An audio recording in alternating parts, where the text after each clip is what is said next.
Welcome ladies and gentlemen, my name is RemovableSanity and today I am reviewing Ultimate Racing 2D for the Xbox One X, and this is developed and published by Applimazing. So what is Ultimate Racing 2D? Ultimate Racing 2D is best described as a top-down racer with a visual style that reminds me of Micromachines from Codemasters. The developer, Applimazing, has gone all out with a plethora of options that will keep even the most hardened of racing fans occupied.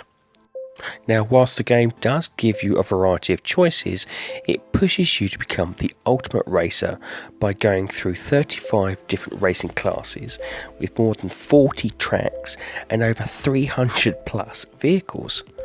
And this leads me on to the gameplay. Now, the game is mostly a single player experience, but it does allow local and online multiplayer for up to 8 players. To be the best, you'll need to take part in a number of races spread over multiple modes. The one that most will use from the start is the quick race option, which is available for anyone wanting to hone their skills, as this lets you pick any vehicle class, specific team from in that class, and a track of your choosing. Before racing, you get the option to specify the number of opponents, roughly about 20 in all, and laps, up to a whopping 250 of them should you wish to do so.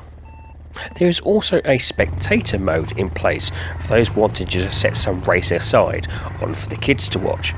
Besides this, there is a qualifying options, pit stop, tyre wear, boost, and a variety of weather elements available if you require, which really gives the players a huge choice of options when determining what and how to play. You can also edit teams should you wish to bring in the current season's races to make things really interesting. Now, besides a basic championship mode and the main career mode, there is an event mode, season mode, a coin mode, all available for your pleasure. I found event mode to give you the most gameplay, as it gives you a chance to work your way from the bottom of the racing ladder. You start from the go-karts through quad racing, speedway trucks, monster trucks, police cars, speedway bikes, and proper Formula categories, eventually concluding as a Formula A driver. This is a huge amount of racing and will take you some time to reach the pinnacle of that mode. Now, before you can begin any mode, you get the option to go fixed, i.e. free vehicles, or buy, the one I'd recommend, as you buy your way through classes with in-game earned coinage. And this brings me on to the actual track racing. The difficulty is hard, but there is the option to scale down the AI's aggressive tactics. Also, whatever car you choose, it does appear to get a massive boost compared to the AI, so generally you should be able to pass even the most erratic of drivers. However, there is one fundamental flaw I found when playing. No matter the car I chose to play with, the car felt as if it was sliding about on ice. The sensitivity setting for the cars is way too high, and a slight nudge on the stick will often shoot you in the opposite direction. Team this up with an aggressive AI, and one nudge for them and an attempt to counter it would often lead me into the grass. A scaler would be perfect for this game. Otherwise, I fear that players will get too frustrated too quickly and put this down to being generally awful to control.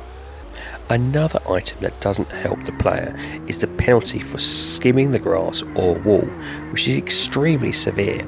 It is to the point that no matter where I was in the pack, I'd find myself right at the back in no time.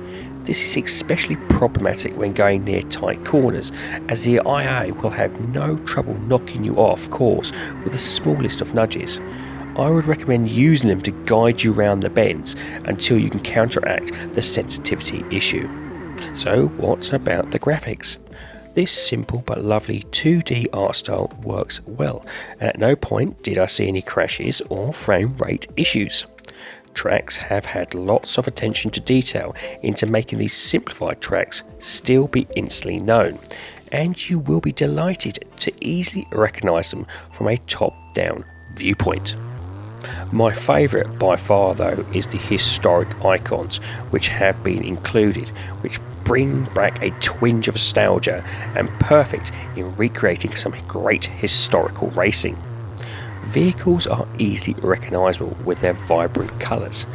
However, when you're in the middle of a pack, it can get a bit confusing when the car you're racing is surrounded by cars of similar colour. The different vehicle types being able to drive on all tracks, however, really give this game its edge. I mean, who wouldn't want to race a forklift truck around an F1 racing track? And this leads me on to the sound. Now for me, this is the weakest element of the game. There are a variety of engine screams, some tyre squeal, with the odd sounds of metal clashing against each other.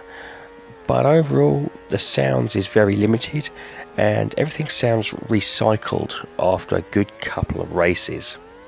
Well, this leads me on to the rating of the game.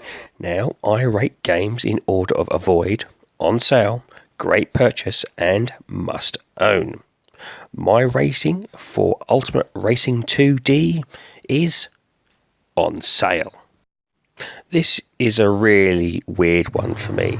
I can see what the developer was trying to accomplish and really wanted to give this game the praise it does deserve. On one side, there's a huge amount of options and content that most AAA game developers don't even bother to add. But at the same time, there are some real issues which bring the playability down that most will find frustrating. The sensitivity of the control system and penalty of skimming really hindered my enjoyment of this game to its full potential. And for those thinking it is just me, I went back and tried out similar games like Micromachines and Mantis Burn Racing, and I had no issues with their control system. So whilst learning how to counter this is the best option, I can see people just giving up and not trying. A good patch here would transform this game and make it more accessible to a larger audience. The game is currently priced on Xbox at £8.89 or approximately $10, and depending on your skill and patience would give you about 30 hours worth of gameplay to get through all modes, but many more hours to enjoy if you so wish to tweak the plethora of options. Applimazing have done a good job with this 2D top-down racer, and I do hope they continue to update it to get it to its full potential.